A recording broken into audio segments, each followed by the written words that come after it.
Olá, bom dia! O seu NE1 está começando, estou de volta depois de uma semaninha de férias. É bom demais ter a sua companhia, seguimos juntos a partir de agora com as principais notícias desta segunda-feira, 13 de abril. E choveu tanto no fim de semana, né? Janela do Recife, olha só, aberta para você. Ainda tem previsão de chuva na região metropolitana. Mas o sol voltou, céu com poucas nuvens. Agora faz 28 graus no Recife. E a chuva é um dos nossos assuntos, um sufoco para os moradores. Teve deslizamento de barreira em Olinda, a lama atingiu casas em Águas Compridas. Imóveis estão interditados. Você vai ver também o que levou o Ministério Público de Pernambuco a pedir o fechamento do Coqueiral Parque, um dos parques aquáticos mais procurados da região metropolitana. Aproveito que a QR Code na tela é do nosso canal Globo. Vamos falar sobre o direito da gestante a uma pensão, que deve cobrir alimentação especial, exames e tudo o que for necessário. O pedido pode ser feito sem DNA. Uma advogada vai tirar dúvidas, manda sua pergunta. E você tem muita cãibra? Vamos falar por que ela acontece e como cuidar. Não perde também as delícias do Comida de Boteco. Hoje o NE1 te apresenta mais um petisco de dar água na boca. E tem muito mais, fique com a gente até 1h.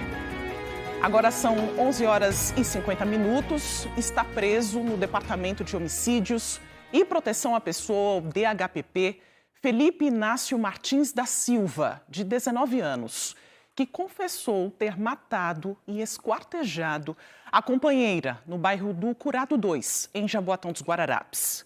Maísa Emily Juliana da Silva, de 18 anos, teria sido morta na quarta-feira passada. Mas o caso só foi descoberto ontem, porque a própria mãe dele denunciou o filho à polícia. O crime chocou a comunidade. Daniele Fonseca está no DHPP e traz outras informações para a gente. Oi, Daniele. Olá, Maristela. Falo ao vivo aqui do Departamento de Homicídios e Proteção à Pessoa, o DHPP, que fica no bairro do Cordeiro, como você disse, onde está preso Felipe Inácio desde ontem, né, quando veio à tona esse crime que aconteceu na quarta-feira. Neste momento ele está no Xadrez e a qualquer momento ele vai se deslocar para a audiência de custódia que vai acontecer de forma remota. Nós estamos desde cedo, eu e o cinegrafista Bruno Campos, acompanhando essa história. A vítima, Maísa Emily Juliana da Silva, de 18 anos, vivia com o companheiro há cerca de um ano, de acordo com testemunhas, com a vizinhança do bairro onde eles moravam. E Felipe Inácio Martins da Silva tinha 19 anos. Ele confessou o crime, né, à polícia militar, que esteve ontem na casa onde ele mora, depois de uma denúncia que foi feita pela mãe de Felipe Inácio, justamente denunciando à polícia o crime, né, que o filho teria cometido. E foi ele próprio, depois de preso, que saiu guiando os policiais pela mata, pelos locais onde ele teria colocado o corpo, partes do corpo da vítima. Nós também estivemos na comunidade onde a família mora, o casal, né, ela morava e ele também, na Vila Tipe, lá em Jaboatão dos Guararapes. Eu conversei com algumas pessoas da vizinhança que gravaram entrevista com a gente, mesmo sem mostrar o rosto. Vamos acompanhar agora o que eles falaram. Era muito conturbado, sabe? Sério que ele batia muito nela e coisa e tal. Eles estão aqui há pouco tempo, sabe? E ele tinha cara de ceboso mesmo, ceboso. E era tipo uma criança, sabe? Criança que só fazia tudo que ele mandava, muito frio, muito calculista. A gente só veio saber ontem, quando a polícia trouxe ele aqui, foi que a gente, o que está acontecendo?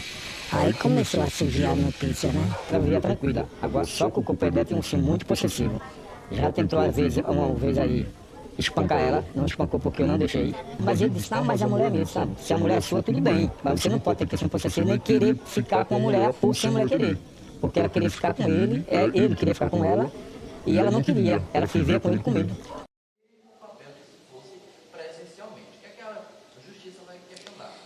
O casal já com esse histórico, né, de violência que a própria comunidade, a própria vizinhança já testemunhava e, infelizmente, a vítima, Maísa Emily Juliana da Silva, foi morta na última quarta-feira. Eu sigo ao vivo, gente, aqui do DHPP, onde daqui a pouco vai ter uma entrevista coletiva com a imprensa, com jornalistas. Vai estar tanto um representante da Polícia Militar e também vai estar um representante da Polícia Civil trazendo as informações para a gente e o desfecho de todo o desenrolar dessa história. O acusado continua preso aqui e daqui a pouco vai participar de uma audiência de custódia. E a gente vai se falando ao longo do NE1, Maristela, eu vou trazendo outras informações para você. Qualquer nova informação, então, Daniele, é só nos chamar. Uma jovem de 18 anos, mais uma mulher infelizmente morta, com sonhos aí interrompidos, uma vida inteira pela frente, né, Daniele? Até já, então, com outras informações. E um motociclista de aplicativo morreu hoje pela manhã num acidente na BR-232, no Recife. De acordo com a Polícia Rodoviária Federal, a moto que ele estava foi atingida por um caminhão. No impacto, o motociclista, que não teve o nome divulgado, foi arremessado do viaduto. Joab Alves tem outras informações agora ao vivo para a gente. Oi, Joab, boa tarde. Oi, Maristela, muito boa tarde para você, boa tarde a todos. Olha, a Polícia Rodoviária Federal informou para a nossa equipe que esse acidente aconteceu ali por volta das 8h45, né, da manhã dessa segunda-feira. Agora o movimento por aqui é bem do início da Avenida Abdias de Carvalho, movimentação tranquila dos veículos. Há pouco, a Polícia Rodoviária também acabou levando, né, junto com o guincho, a moto, né, que acabou acontecendo esse acidente na manhã de hoje. O corpo também foi levado desse motociclista. De acordo com a PRF, o trânsito estava bem lento quando essa caminhonete não conseguiu frear e acabou atingindo uma motocicleta e um carro. Com o impacto, a moto aí acabou ficando imprensada entre a caminhonete e um dos veículos. Inclusive, o Globocop sobrevoou pouco depois que aconteceu esse acidente. E um outro carro também foi atingido aí no engavetamento. O condutor da moto foi arremessado, caiu do viaduto e morreu no local, infelizmente. Ele estava trabalhando com transporte de passageiros por aplicativo. Já o passageiro que estava com ele, a informação que a PRF passou para a gente, é que ele conseguiu pular no momento do acidente e teve ferimentos leves. Os motoristas dos carros da caminhonete não ficaram feridos. Todos fizeram o teste do bafômetro e o resultado foi normal. O motorista da caminhonete foi conduzido pela Polícia Civil para prestar todo o depoimento na Polícia Civil. Essas foram as informações que a gente conseguiu junto com a Polícia Rodoviária Federal.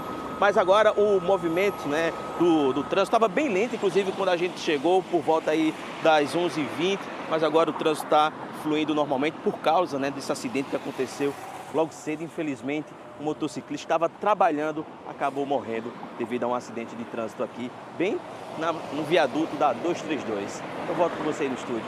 Notícia triste demais, né, Joab? Infelizmente, esse motorista aí de aplicativo acabou perdendo a vida mais cedo. O nosso Globocop fez as imagens, registrou a movimentação que ficou bem mais lenta, mas nós vimos agora as informações aí de Joab Alves já mostrando o trânsito fluindo normalmente aí na BR-232. Bora circular pelo trânsito? Vamos circular por outros pontos. Vimos a Abdias de Carvalho. Quero te mostrar também agora aqui a Rua Acre, no bairro de Afogados, bem pertinho ali do Mercado Público. Uma tranquilidade, nenhum carro passando agora, só uma pessoa ali atravessando a rua. É um ponto forte de comércio. Agora sim, um motorista está passando por aí. A gente acompanha essa imagem ao vivo. Bora continuar circulando? Agora, 11h58. Você tem imagens ao vivo da Rua Real da Torre. Os motoristas vão sentido sentido ali ao túnel da Abolição, sentido bairro de Afogados, Imbiribeira, e os outros motoristas que estão pegando ali aquela alça à direita do seu vídeo, eles estão seguindo para a Avenida Caxangá. Bora para a Avenida Beberibe, ali no cruzamento com a Professor José dos Anjos, o semáforo foi liberado, a gente vê aí a passagem dos motociclistas, dos motoristas aí na região. E hoje o calendário do NE1 volta ao bairro de Afogados, na rua Napoleão Teixeira de Macedo. Nós estivemos por lá em outubro do ano passado, porque os moradores há mais de 20 anos pedem a pavimentação e a drenagem da rua. Eles dizem que em dias de chuva sofrem com a lama e no tempo seco com a poeira. Vamos acompanhar como foi a nossa visita ao local. A situação é desesperadora, porque quando chove, a gente não consegue passar, principalmente os idosos e crianças. Isso é o sofrimento que a gente passa todos os dias, principalmente as crianças. A gente paga imposto e a gente quer uma rua digna de ir e voltar. Quando está na água, minha filha, a gente sofre, viu? Não eu só, eles mesmos para entrar aqui. É uma tristeza. Sempre é coisa assim, paliativo, né? Vem, passa a máquina, vem fazer a capinagem, mas o calçamento em si, que nós estamos, né, pleiteando, querendo, até agora nada. A única coisa que eles me dizem é que não existe projeto de calçamento, né, de pavimentação e drenagem para essa rua. É a única resposta que eles me dão. A Autarquia de Manutenção e Limpeza Urbana do Recife, a Enlurb, informou que vai enviar uma equipe aqui ainda essa semana para fazer uma vistoria e levantar as ações de melhorias necessárias aqui da rua. A autarquia também disse que vai programar uma terraplanagem para melhorar as condições de tráfego. A gente perguntou de projeto de pavimentação, se tem algum projeto em andamento, se tem previsão de início, de término. Por hora não, né, que as equipes estão vindo aqui justamente para fazer esse levantamento. É um levantamento que seria feito lá na rua. Bom, nós combinamos de voltar e hoje é Natália Dielu, que está na rua Napoleão Teixeira de Macedo, no bairro de Afogados. Estou vendo a imagem aí atrás de você já, Natália, bem parecida com a que Lília nos mostrou há 6 meses. Mudou alguma coisa? Boa tarde.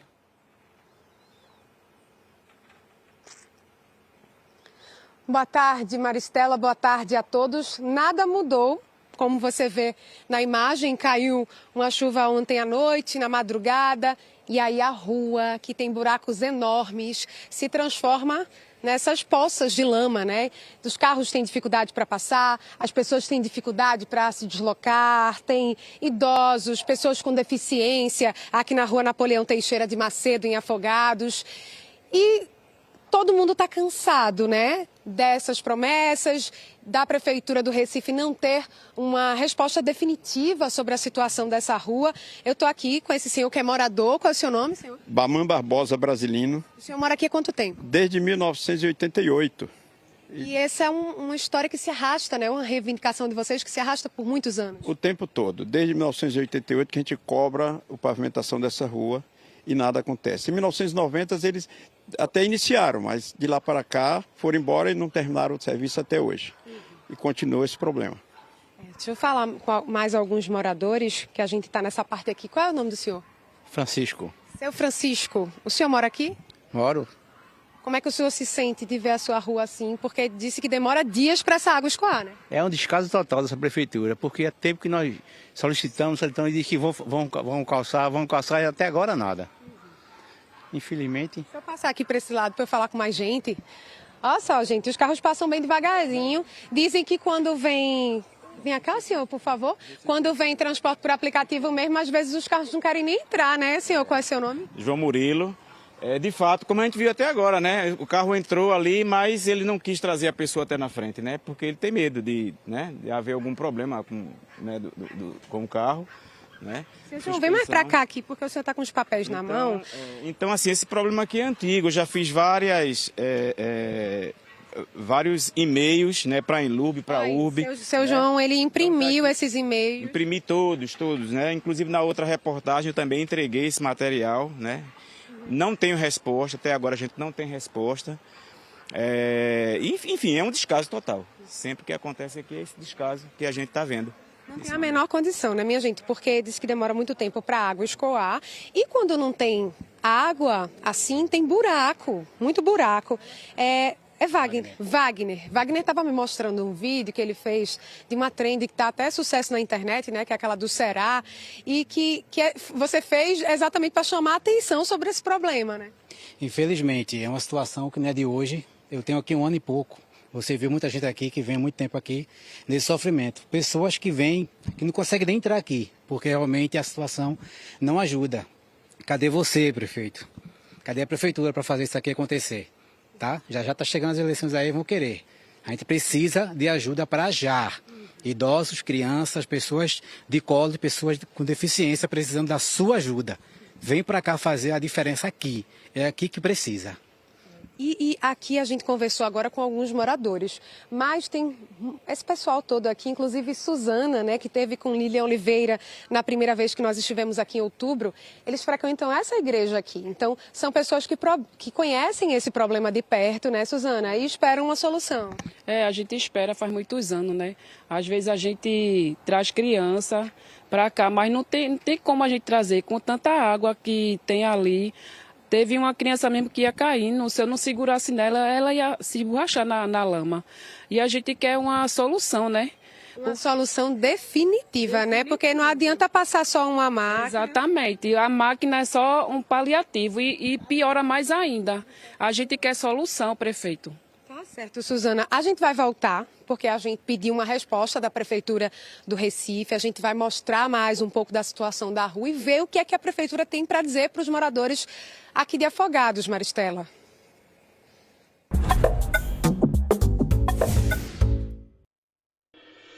Daqui a pouco, então, a gente volta com Natália Dielu, direto do bairro de Afogados. E para você que está em busca de uma oportunidade no mercado de trabalho, bora seguir com as vagas de emprego? Separamos algumas vagas disponíveis na Casa do Trabalhador. Olha só, aqui junto comigo no nosso telão, nós temos as vagas de hoje para cuidador de idoso. É para trabalhar em Camaragibe. São 4 oportunidades. Você precisa ter um ensino médio completo, 6 meses de experiência na função. O salário para essas 4 vagas foi informado, é de R$ 1.621. Tem oportunidade também para você que trabalha como auxiliar de linha de produção, é para atuar no Recife, são 10 vagas. Ensino médio completo, 6 meses de experiência no currículo, vai lá, se candidata, boa sorte para você. O salário é de R$ 1.661. Tem vagas também para você que trabalha como pedreiro, é para atuar no Recife, são 20 oportunidades. O ensino fundamental não precisa ser completo. Se você tiver 6 meses de experiência aí no currículo, também já pode se candidatar a uma dessas vagas. O salário é de R$ 2.424,40. Tem oportunidade também para você que trabalha como açougueiro, para trabalhar lá no Cabo de Santo Agostinho. São 5 vagas. Ensino fundamental completo, 6 meses de experiência. O salário também foi informado para essas 5 vagas, é de R$ 1.733. cedep.pe.gov.br é o site onde você pode encontrar outras informações sobre essas e outras vagas. Boa sorte aí para todos os candidatos. A gente fala agora da cãibra, uma dor forte e repentina que chega durante a noite ou depois de uma caminhada. Estou te mostrando aqui essa contração involuntária do músculo, que é comum, mas incomoda bastante. Quem nunca sentiu, né? E pode estar ligada à falta de água, excesso de exercício ou até escolhas erradas na alimentação. Bora conversar com Camila Torres sobre esse assunto? Dá para evitar a cãibra, Camila? Boa tarde. Oi, Maristela, boa tarde para você, bem-vinda de volta, viu? Eu vou conversar aqui com o Cláudio Barnabé, ele que é um profissional da educação física e é também fisiologista clínico do exercício, para poder pegar essas informações aqui. Ô, Cláudio, o que a gente pode fazer para evitar as cãibras, então? Boa tarde. Boa tarde. As câimbras podem ser evitadas com exercícios físicos. O músculo precisa ser alongado, precisa ser bem treinado e hidratação. Embora não seja a principal causa das câimbras, porque já se acreditou que desidratação era a principal causa, principalmente com alguma perda de eletrólito, por exemplo. Mas essa é a principal forma que a gente tem de evitar essas câimbras. Eu já ouvi falar que alguns alimentos ajudam bastante, tipo comer banana, porque é rica em potássio. É por aí? Então, alguns alimentos como banana, batata doce, água de coco, semente de girassol, amêndoas, nozes, tudo isso é rico em sais minerais que fazem parte do relaxamento muscular. Mas a ciência hoje sabe que não está relacionado somente com a perda de eletrólitos ou hidratação. A cãibra é uma condição neuromuscular. Então é como se o músculo recebesse um estímulo muito forte de contração e perdesse o controle sobre o relaxamento. Então isso vai ajudar sim, mas não é a principal causa, a melhor forma da gente evitar as câimbras. Mesmo investir em exercício.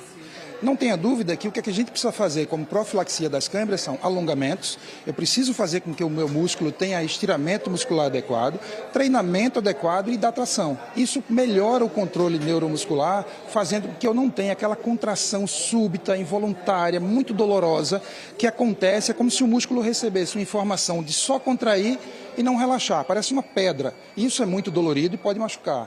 Inclusive, quando a gente está no meio da cãibra, assim, as pessoas tentam logo, sei lá, tá na perna, esticar a perna, dobra bem o pé, puxa a ponta do pé para poder esticar a batata da perna.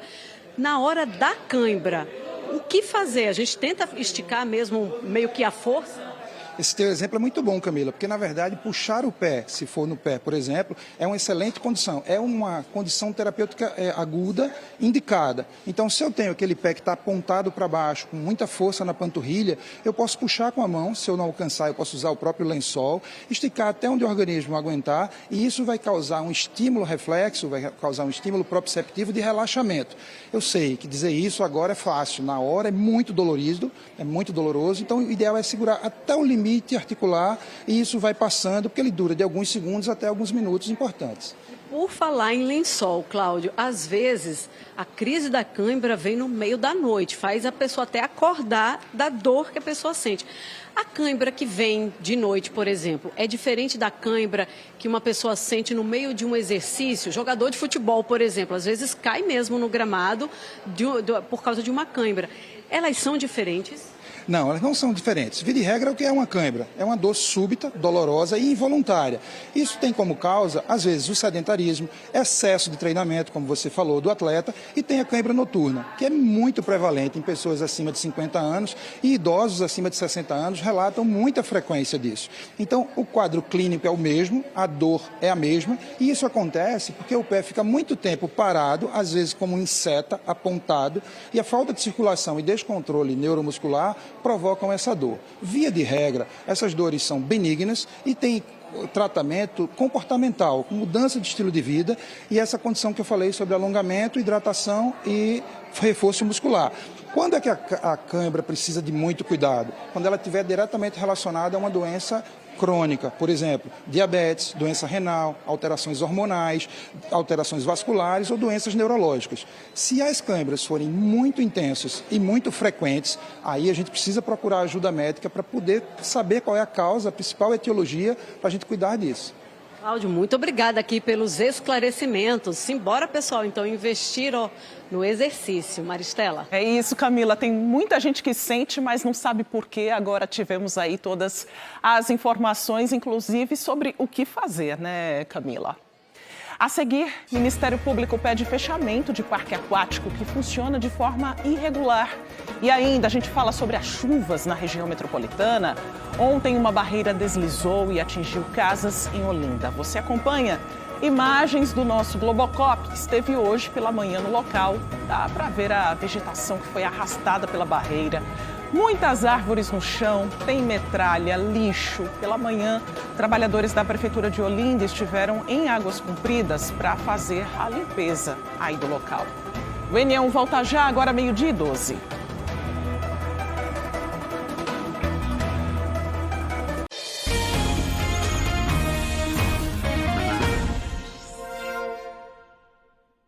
Meio-dia e 15, N1 de volta. Vamos voltar a falar com Natália Dielu, que está no bairro de Afogados. Hoje o calendário voltou à rua Napoleão Teixeira de Macedo.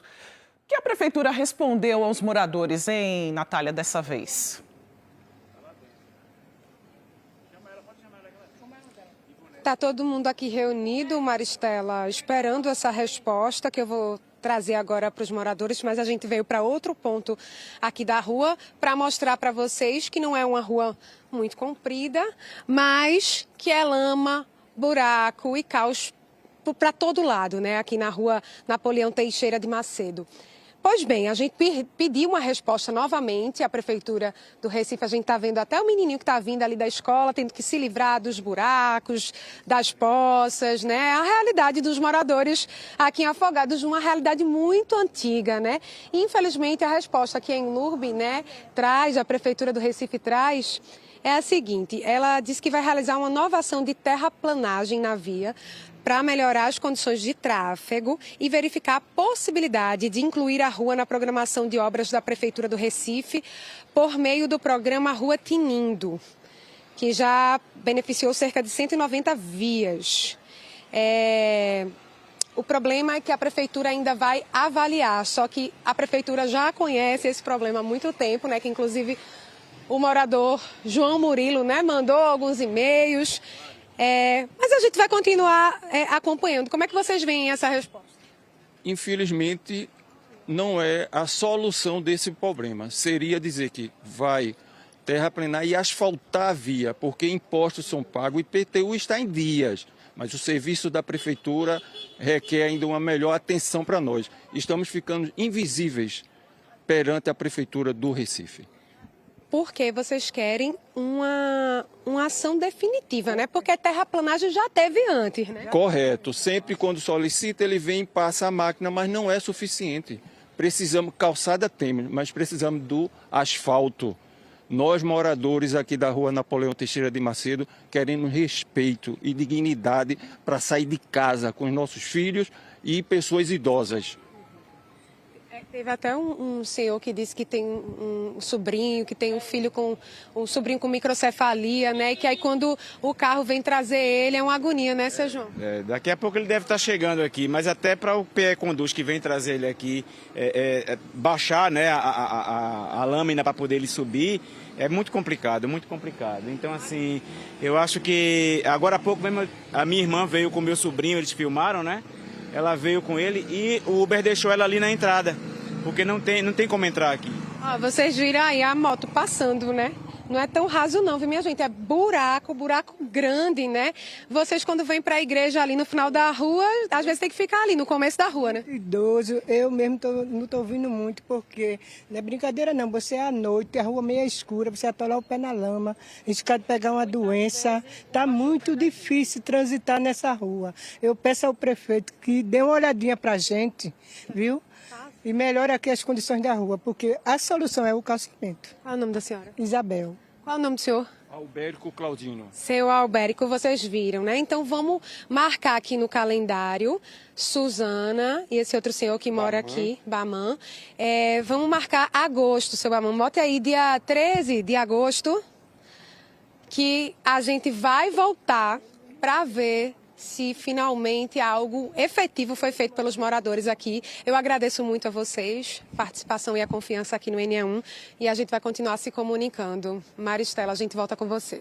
É isso, né, Natália? Esse ponto da rua está ainda pior, né? Nossa imagem travou um pouquinho, é uma transmissão feita pela internet, mas a gente consegue ver aí a situação desses moradores, né? Exatamente, eles reclamam e cobram, e com razão, e porque tem direito, né? A terraplanagem, ela vai no máximo nivelar aí, vai tirar essa dificuldade dos buracos momentaneamente, mas nesse período de chuva, né? Olha só, as poças enormes de água que se formam aí na região, é uma dificuldade para a travessia, tanto dos moradores, né? Nós vimos ali a mãe com a criança ali voltando da escola, os motociclistas que tentam ir pelo cantinho aí, tentando fazer esse zigue-zague aí na rua para tentar se livrar dos buracos. O que esses moradores querem mesmo é o calçamento e a drenagem para resolver essa situação. Obrigada, Natália. Em agosto, então, a gente está de volta, o calendário está marcado. E o Coqueiral Parque, em Olinda, é um parque aquático muito procurado por famílias da região metropolitana, quando querem momentos de lazer. Mas, de acordo com uma denúncia feita pelo Ministério Público de Pernambuco, o parque funciona de maneira irregular há anos e teria passado por uma ampliação sem cumprir a legislação ambiental. O Ministério Público disse ainda que nem alvará de funcionamento o parque tem. Um parque aquático que promete lazer perto da natureza, declara uso consciente da água e respeito à vida animal. Mas, para o Ministério Público, um parque de diversões clandestino que desmata e aterra cursos d'água. Essa foi a conclusão de uma investigação aberta em 2023 pela 3ª Promotoria de Justiça de Defesa da Cidadania de Olinda contra o Coqueiral Parque. Tudo começou com uma denúncia anônima sobre obras irregulares e movimentação de terra no empreendimento, que fica na zona rural de Olinda, no bairro de Ouro Preto. O Coqueiral é um dos parques aquáticos mais conhecidos da região metropolitana. Funciona há mais de 20 anos, dentro de um resquício de Mata Atlântica, reconhecido como área de preservação permanente do Rio Fragoso. O Ministério Público apurou que desde 2022 o local está com a licença de operação da CPRH vencida. E ao tentar a regularização junto à Agência de Meio Ambiente do Estado, teve o pedido negado por graves intervenções.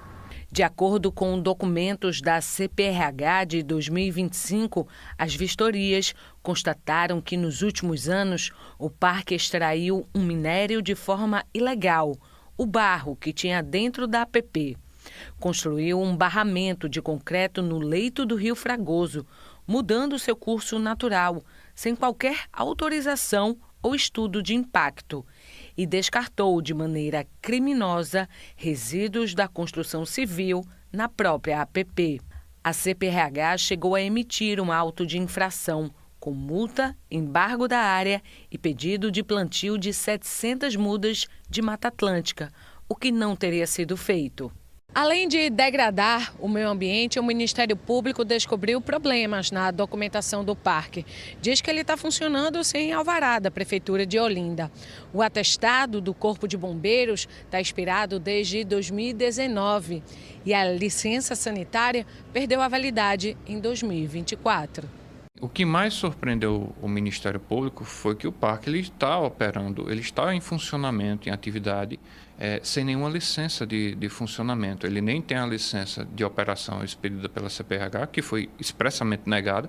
Ele não tem o alvará de funcionamento também pela Prefeitura Municipal de Olinda e não possui o atestado de regularidade do Corpo de Bombeiros, nem mesmo a licença sanitária para funcionar. Ou seja, há um risco concreto para todos os usuários daquele empreendimento. A atuação do Ministério Público ela visa basicamente prevenir aqui novos danos, recuperar os danos que já foram concretizados e, em relação ao funcionamento desse estabelecimento, assegurar a vida humana, assegurar que não haja risco para os usuários daquele estabelecimento. E para quem acha que já se passaram 20 anos, já está aqui funcionando, foram só algumas árvores, o que vocês têm a dizer?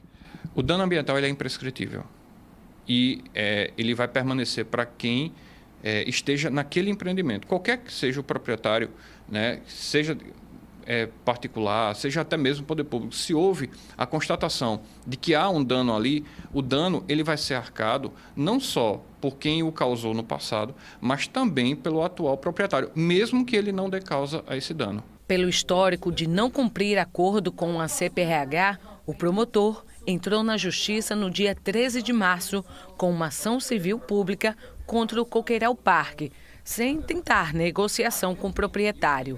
Ele pede a interdição imediata do local, pelo risco até de mortes. 10 anos atrás, noticiamos um afogamento no parque aquático. A vítima foi Paulo Roberto Santos de Lira e Silva, de 6 anos. Na época, o Corpo de Bombeiros constatou diversas irregularidades. O parque segue operando e lucrando. Os ingressos custam a partir de R$ 45. O promotor criticou a Prefeitura de Olinda por não fiscalizar o Coqueiral nem responder aos ofícios por mais de um ano. No caso, a Prefeitura foi instigada para informar a questão da regularidade e ela se limitou apenas a dizer que, de fato, o estabelecimento não possuía o alvará de funcionamento. Nesse aspecto, a Prefeitura, sim, foi omissa no seu dever de fiscalização daquele estabelecimento, omissa por anos, inclusive, né? O que não impede de agora, né, diante de toda a repercussão do ajuizamento dessa ação civil pública, ela retomar o seu papel de fiscalização e, eventualmente, interditar espontaneamente o estabelecimento, mesmo antes de uma eventual decisão judicial. Além da interdição, a ação civil pública pede ainda um projeto de recuperação de área degradada com acompanhamento da CPRH, que o parque não reinicie suas atividades até que obtenha todas as licenças e indenização por dano moral coletivo ambiental de pelo menos R$2 milhões. Esta especialista aponta que é importante o parque aquático ter um plano de gestão ambiental para diminuir seus impactos. E este resíduo de construção, apesar de ser inerte, significa que não tem vírus e bactérias ali associados diretamente, como seria um resto de alimento. Mas apesar de ser inerte, ele não pode ser jogado em qualquer lugar. E foi isso que aconteceu. Se pegou uma área e começou a fazer o depósito deste material.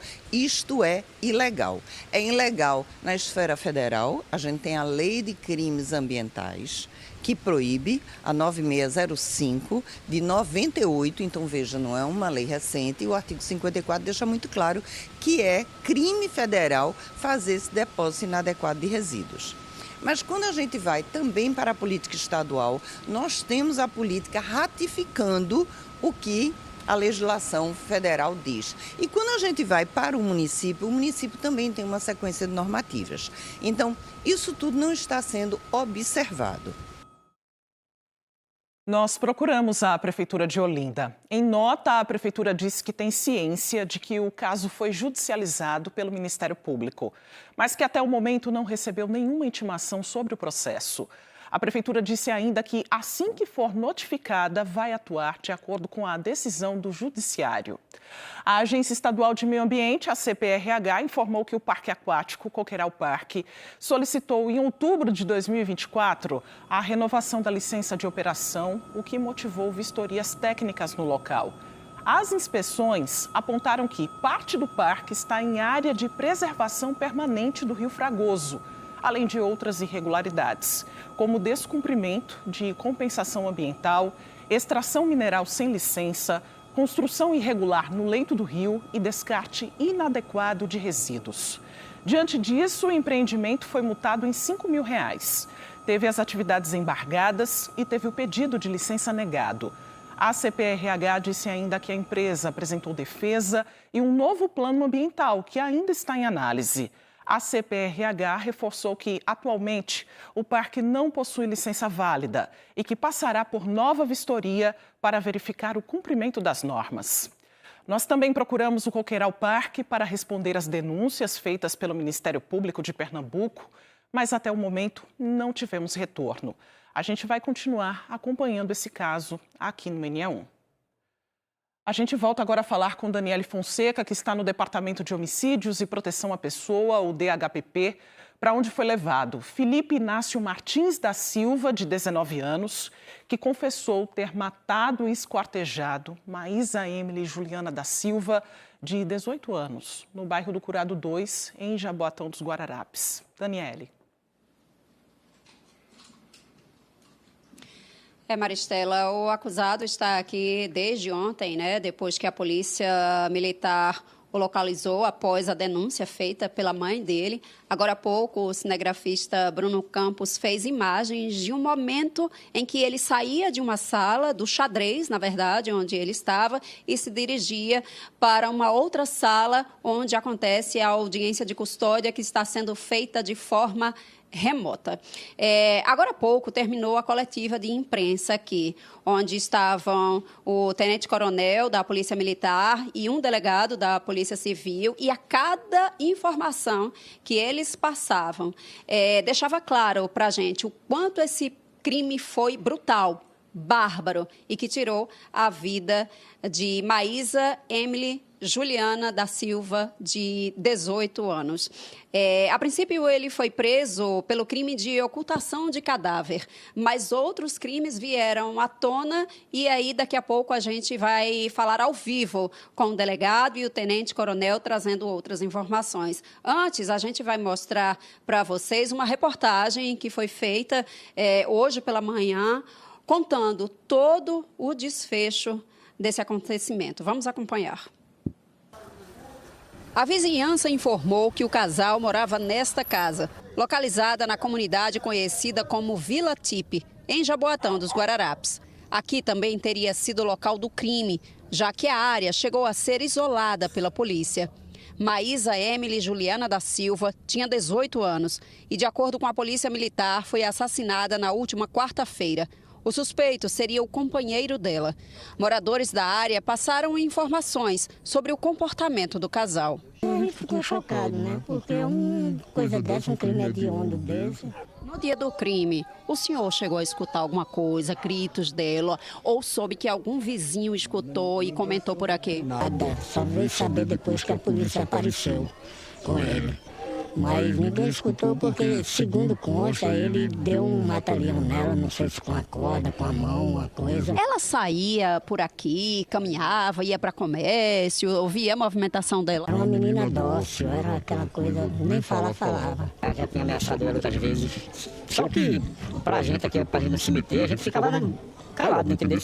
Não falava nada não, mas ele sempre foi assim meio violento com ela. Como eu rodo aplicativo, eu vivo mais fora. Mas disseram que foi estrangulamento. Aí depois foi que ele esquartejou, botou na mala e saiu. Só vi quando ele chegou com o carro de mão e a mala, mas ninguém viu não quando ele saiu não. Felipe Inácio Martins da Silva, de 19 anos, foi localizado ontem pela PM, depois de ter sido denunciado pela mãe dele. O criminoso confessou o crime e disse que usou um machado para esquartejar o corpo da mulher e depois espalhou os restos mortais por um matagal. Após a prisão, foi o acusado quem direcionou os policiais até a mata no Curado 1 e 2, onde ficaram espalhadas partes do corpo da vítima. Peritos do Instituto de Criminalística foram até a área, junto com a equipe do IML. Nossa reportagem esteve nas proximidades desses locais, na mata perto da UPA do Curado 2 e em outros pontos de mata da região. O corpo de Maísa Emily foi levado para o Instituto de Medicina Legal, o IML, no bairro de Santo Amaro, no Recife. O acusado foi conduzido para o Departamento de Homicídios e Proteção à Pessoa, o DHPP, bairro do Cordeiro, no Recife, onde ficou à disposição da Justiça. E eu volto a falar ao vivo aqui do auditório do DHPP e estou com o tenente-coronel da Polícia Militar, Ladistone Silva, com quem eu converso já já. Vamos começar aqui entrevistando o delegado da Polícia Civil, Júlio César. E então, doutor, o acusado foi preso por quais crimes? Boa tarde. Boa tarde a todos. Bem, ele foi preso em flagrante pelo crime de ocultação de cadáver do artigo 211 do Código Penal. Por se tratar de um crime permanente, é possível que o flagrante seja realizado enquanto não cessar aquela situação de ocultação do cadáver. Mas com outras informações que vieram, tanto por parte dele no interrogatório, uma confissão muito fria, sem esboçar qualquer sinal de arrependimento, ele indicando inclusive o local onde teria ocultado o cadáver da sua ex-companheira, da vítima, teria esquartejado logo depois do homicídio e dispensado partes do corpo numa região de mata próxima à sua residência. Eu também representei pela conversão do flagrante do crime de ocultação de cadáver pela prisão preventiva por conta do feminicídio majorado. O que ele contou à polícia sobre como de fato aconteceu o crime, como ele tirou a vida de Maísa? Perfeito. Bem, a dinâmica do crime foi extremamente brutal. Ele desconfiava de uma suposta traição. Por conta disso, ele chama a sua ex-companheira até a sua residência para bater um papo. Diz ele no interrogatório que, inclusive, estaria disposto a perdoá-la, caso ela confessasse, e assim ela fez. Nesse momento, através de asfixia mecânica, esganadura, ele pressiona o pescoço da sua ex-companheira, da vítima, até que ela perca a consciência. E assim que ela perdeu a consciência, ele pega uma faca e efetua uma série de facadas na região do abdômen. Isso no dia 8. Esse é o momento do homicídio propriamente dito. Ele então resolve dormir, ele lençol. No dia seguinte, em que ela já se encontrava no estado de rigidez cadavérica, ele, utilizando o machado, fraciona, né? Ele corta o corpo da vítima, coloca numa mala, parte do corpo, dispensa na região da mata e depois, com um carrinho de mão e lençol, ele dispensa a outra parte do corpo. Delegado, a gente agradece as informações, né? Infelizmente, muito duro para qualquer pessoa que esteja acompanhando escutar tudo isso também. E agora a gente segue aqui com o Tenente Coronel Ladistone Silva. O senhor estava aqui falando, né, vocês durante a coletiva, de que se não fosse ele próprio, o acusado, direcionando ali, encaminhando os policiais até as matas, onde ele distribuiu partes do corpo, seria praticamente impossível achar. Por quê? Boa tarde. Boa tarde. São áreas de mata de difícil acesso lá no bairro do Curado, né? Então, inclusive passando por Riacho, quem conhece aquela área sabe bem que é bem difícil, né? Local bem ermo, e se realmente ele não apontasse, dificilmente esse corpo seria localizado. Nós tomamos conhecimento através da mãe do agressor, com medo de que ele cometesse um suicídio. Ela buscou a nossa sede e informou de que ele teria matado a companheira, né?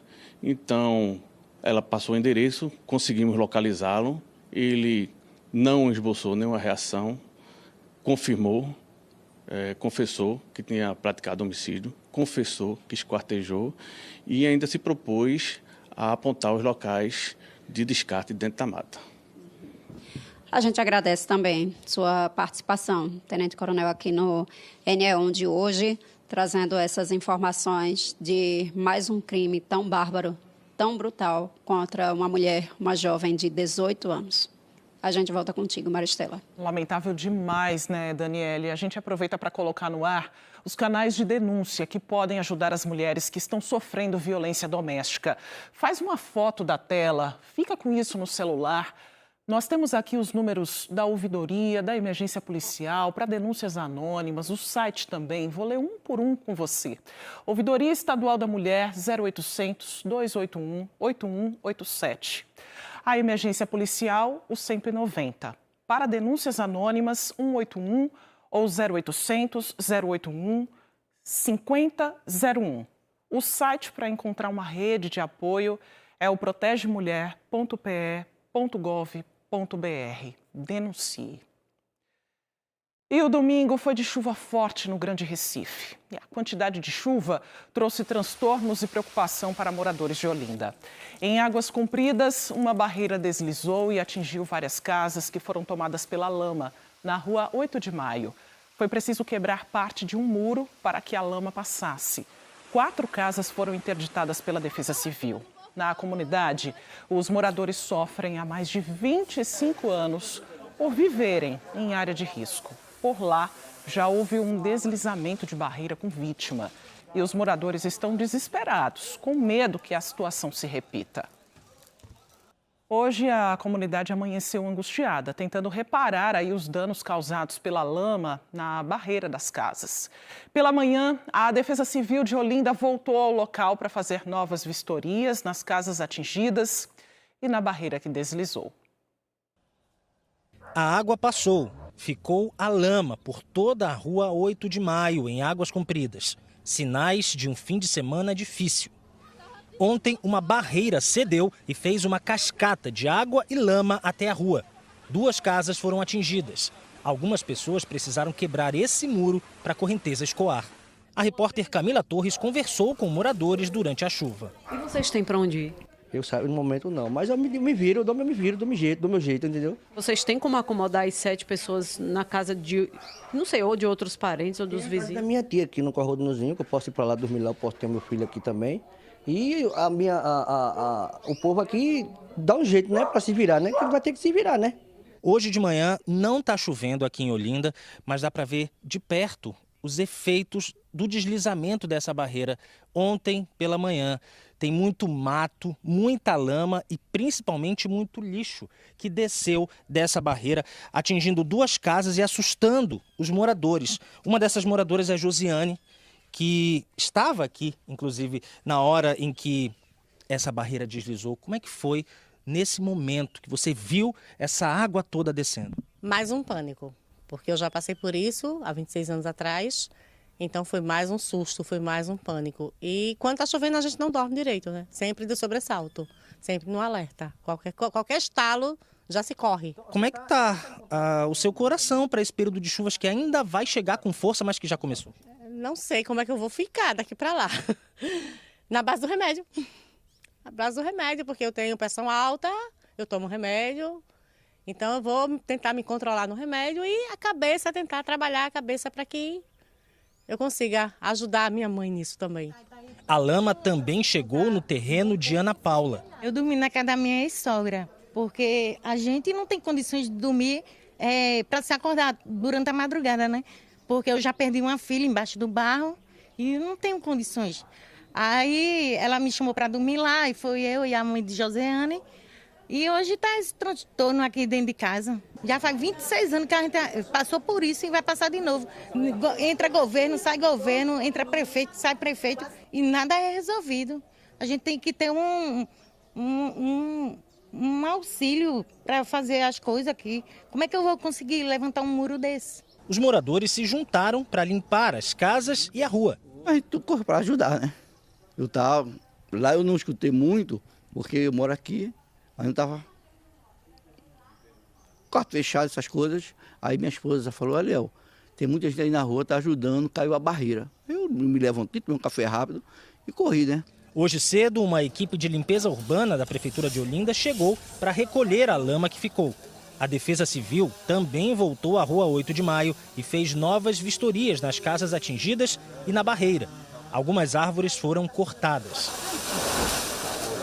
A gente está fazendo exatamente a questão de limpeza, corte de árvore, colocação de lona. E orientando as comunidades exatamente que na persistência, ontem a gente interditou 4 casas, aliás, 2 em cima e 2 embaixo, exatamente aquela interdição parcial que a gente chama. Que em caso de chuva ele vai para locais seguros, e aí quando o sol volta, verifica como é que está a situação. A recomendação principal é que a gente está com a equipe 24 horas, certo? Através dos números 0800 081 0060 e o WhatsApp nosso. Em caso de dúvida, entre em contato conosco que a gente vai mandar a equipe. E imediatamente em caso de chuvas, não se arrisque. Vão para vão para locais seguros, certo? Temos casa de parentes, casa de amigos. E se não tiver nenhum dos dois, a prefeitura já disponibilizou um abrigo público na Vila Olímpica, já está pronta lá para, se tiver necessidade, a gente levar as famílias. A APAC mantém Olinda e toda a região metropolitana em estado de atenção por causa da previsão de chuva para esta segunda-feira. Ou seja, mais preocupação. Estou dormindo na casa do meu filho, da minha filha. Com medo de descer água na sua casa, descer barreira? Sim, descer a barreira, descer minha casa, que minha casa está rachada. E prefeito nenhum vem fazer nada. Mesmo com medo, o dia foi de tentar recomeçar. Hoje é o dia de recomeçar a rotina, né? Hoje sim. Com certeza. Sem chuva? Sem chuva, melhor, né? Deu uma trégua. Mas é a natureza de Deus, né? Recomeçar todo ano também é difícil demais, né? O Globocop sobrevoou a área por volta das 11 da manhã. A gente está vendo aí imagens que foram feitas pelo Globocop. Dá para ver a vegetação que foi arrastada pela barreira, muitas árvores no chão. Tem metralha também, lixo, trabalhadores da Prefeitura de Olinda fazendo aí a limpeza no local. É o cenário, né? O que fica depois de um fim de semana com chuvas intensas. E olha que período chuvoso, o início dessa quadra chuvosa, né? Está só começando esse período de chuva, motivo de preocupação para os moradores, como nós vimos aí na reportagem, né? Morador sem dormir, morador que sai de casa e vai para a casa dos parentes porque tem medo de ficar, morador que está precisando tomar remédio e todo ano é isso, né, gente? Muito difícil a situação dessas pessoas que estão recomeçando aí mais uma vez. A gente vê esse trabalho de limpeza que foi registrado pelo nosso Globocop mais cedo, mas é um trabalho que infelizmente acontece todos os anos, porque todos os anos nós temos a repetição desse cenário de destruição que preocupa e angustia moradores e que faz vítimas, infelizmente. Bora mudar de assunto, agora 12h45, e quem precisa emitir ou tirar segunda via de certidões e outros documentos como carteira de identidade e título de eleitor, pode aproveitar a Semana Nacional do Registro Civil. Aqui em Pernambuco tem vários pontos de atendimento, é Camila Torres que tem as informações para a gente. Camila. Aqui onde eu estou, Maristela, é o CETEC, o Centro de Educação, Tecnologia e Cidadania do Recife, no bairro da Soledade. Mas tem vários outros pontos de atendimento. A lista completa está na internet, no site do Tribunal de Justiça, é o que está aí na tela, tá? tjpe.jus.br. Vocês podem ir dando uma olhada nessa parte aqui da triagem para poder saber qual que é o serviço que tem. Licença, como é que é o nome do senhor? João. Seu João veio para que tipo de atendimento? RG. Tirar o RG. Tirar o RG. Oi, já vai ser a carteira de identidade nacional, viu? Isso, que bom, né? Maravilha. Obrigada, viu, seu João? E, tem vários parceiros no atendimento. O pessoal do Tribunal de Justiça está aqui com Receita Federal, o Exército, as prefeituras participam também. Deixa eu conversar com Ana Carolina Paiva, ela é juíza e ela é a coordenadora da Semana do Registro Civil aqui em Pernambuco. Ô, doutora Carolina, quem é que pode vir para esse atendimento? Boa tarde. Boa tarde. O público-alvo da campanha são as pessoas em situação de vulnerabilidade. A gente tem atendimento para a comunidade indígena, comunidade quilombola, idosos, o público LGBT. Por exemplo, as pessoas que perderam seus documentos aí nas enchentes, nas chuvas, podem procurar o atendimento nos mais de 100 polos que a gente tem espalhados por todo o estado de Pernambuco ou os cartórios de registro civil de cada cidade. Enquanto eu vou conversando com a doutora Ana Carolina, pode vir, doutora. A gente vai passar por esse lado de cá, pode ver o pessoal que está vindo dessa outra parte, para a gente poder mostrar o outro lado do atendimento, porque onde a gente estava é a triagem, ali as pessoas dizem qual é o serviço de interesse e aí elas vêm para cá para o atendimento de fato que elas precisam. Inclusive, doutora, pode vir para poder ter atendimento em diferentes órgãos? Sim, pode vir para ser atendido em mais de um órgão. E esse atendimento, ele precisa ser agendado ou basta vir? Não precisa ser agendado, é só se dirigir a um dos polos de atendimento. A gente sabe que aqui as pessoas podem vir para retirar alguns documentos, inclusive segunda via de alguns desses documentos. E que tipo de documento já tem que trazer? E se é obrigatório trazer? Como a senhora mesma falou, algumas pessoas perderam até os documentos nas enchentes, nos alagamentos que a gente viu na semana passada. Como é que faz? No caso do registro civil, nós precisamos que a pessoa traga a quantidade maior de informações que ela tiver. Claro, nome, filiação, se souber o cartório onde foi registrada, o local de nascimento, então isso facilita a busca pelos cartórios. A quantidade maior de informações que tiver. Se tiver algum documento também que ainda esteja em casa, traz também. Documento se estiver danificado, se tiver uma foto, isso também é viável para a gente poder atender. Pode vir aqui para atendimento com menores de idade também, doutora? Também, pode vir. Os menores também podem ser atendidos. Acompanhados dos responsáveis, claro. Eu ia falar, devidamente acompanhados pelos responsáveis, né, doutora? Você falou do atendimento para a comunidade LGBTQIAPN+. Inclusive que é um atendimento que vai se estender por mais tempo, né? Isso, nós estamos com atendimento lá no Centro LGBT, então nós temos esses serviços todos que estão aqui e, além disso, a mudança de nome. Vai ter uma orientação jurídica, a Defensoria vai participar também do atendimento. E quem quiser fazer a mudança de nome, pode procurar o Centro LGBT na Boa Vista. Para a comunidade LGBTQIAPN+, fica aí o atendimento até o final do mês, mas esse atendimento para o público geral até sexta-feira. A semana Registre-se é de 13 a 17 e a gente vai estender aqui porque os documentos necessários para a mudança de nome são mais documentos, né? São mais requisitos, então a gente vai estender até o final do mês. É isso, para poder dar conta de fazer o processo por inteiro. Maristela. E tem gente já por aí aproveitando o serviço, né, Camila? Todos esses serviços, aproveitando também o intervalo da hora do almoço para não ficar com nenhuma pendência em nenhum documento, né? A seguir, o direito da gestante é uma pensão paga pelo suposto pai, que deve cobrir alimentação especial, exames e tudo que for necessário durante a gestação. Uma advogada tira as dúvidas. E ainda vamos seguir pelos restaurantes. E estão participando do concurso Comida de Boteco este ano. O NE1 volta já, agora 12h50.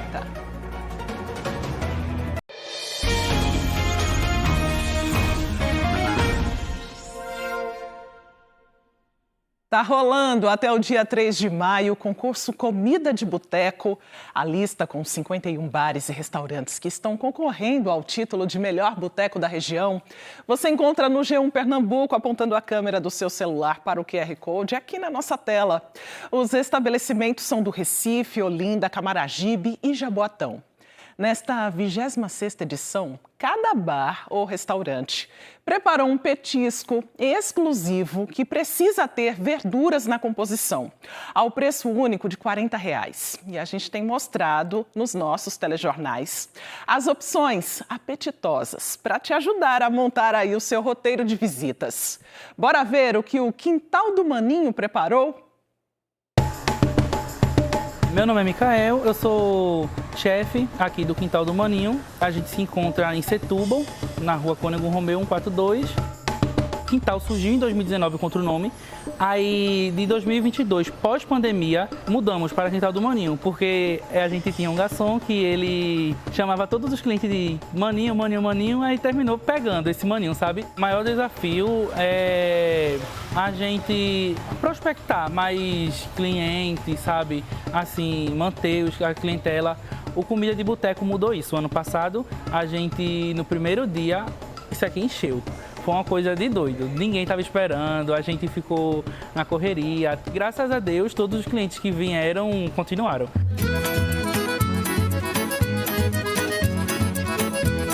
Trabalhar com bar, restaurante, cozinha é diferente, só é para quem realmente gosta. Isso aqui é a minha segunda casa, se não for a primeira, que eu passo mais tempo aqui que na minha casa.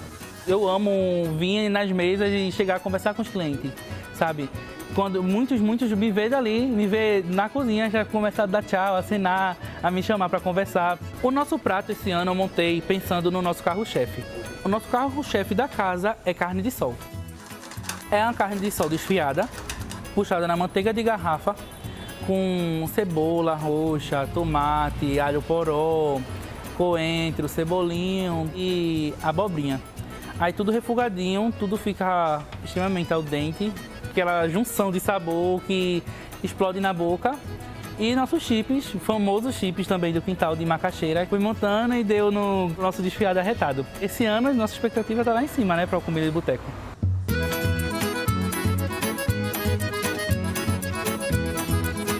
A gente tem expectativa para se vencer e para se não vencer também, porque o Comida de Boteco traz uma clientela, uma visibilidade que a gente não consegue em outro lugar. E caso a gente vença, vai ser festa. Vai ser festa.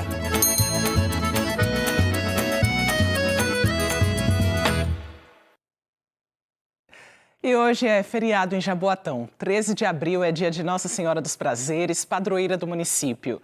Escolas, comércio e repartições públicas estão fechadas. Essas imagens são do nosso Globocop, que sobrevoou a igreja de Nossa Senhora dos Prazeres nos Montes Guararapes. São 369 anos de devoção durante todo o dia. Tem programação em homenagem à padroeira. Às 4 da tarde, tem missa na área externa, na frente da igreja. Vai ser celebrada com participação de Dom Fernando Saburido, arcebispo emérito de Olinda e Recife. Em seguida, uma procissão percorre os Montes Guararapes. A parte cultural, conhecida como Festa da Pitomba, também termina hoje. A partir das 7 da noite, no palco montado perto da igreja, vão se apresentar Marcelo Pernambucano, Neto Breiner, Matheus Nocaute, Wallace Salles, Sedutora e Amigas do Brega, além de Pablo. O NE1 fala agora de um direito que muitas pessoas grávidas desconhecem. É o pagamento de alimentos gravídicos, que é o pagamento da pensão alimentícia durante a gestação. É um direito para despesas com exames, medicamentos, nutrição, parto e enxoval. Camila Torres conversa com a gente sobre esse assunto. O pedido deve ser feito na Justiça. Camila, como é que faz para aprovar? Quais são os trâmites para essa solicitação, por favor? Para entender, Maristela, a gente convidou Natália Belo, ela que é advogada e faz parte da Comissão de Direito de Família da OAB aqui em Pernambuco. Doutora Natália, tem que entrar na justiça? É um processo mesmo que tem que ser aberto para poder ter essas despesas garantidas também pelo pai da criança? Boa tarde. Boa tarde, Camila. Então, precisa entrar com a ação para solicitar os alimentos gravídicos, né? Segundo a lei 11.804 de 2008, a mãe ela tem esse direito de receber esses alimentos, que são as despesas decorrentes da gravidez, desde a concepção até o parto, que compreenderiam as diversas despesas que ela poderia ter, como, por exemplo, medicação, alimentação especial, internação, o próprio parto, enxoval, terapias médicas ou mesmo psicológicas, e aí precisa dar entrada numa ação judicial para conseguir garantir esse direito.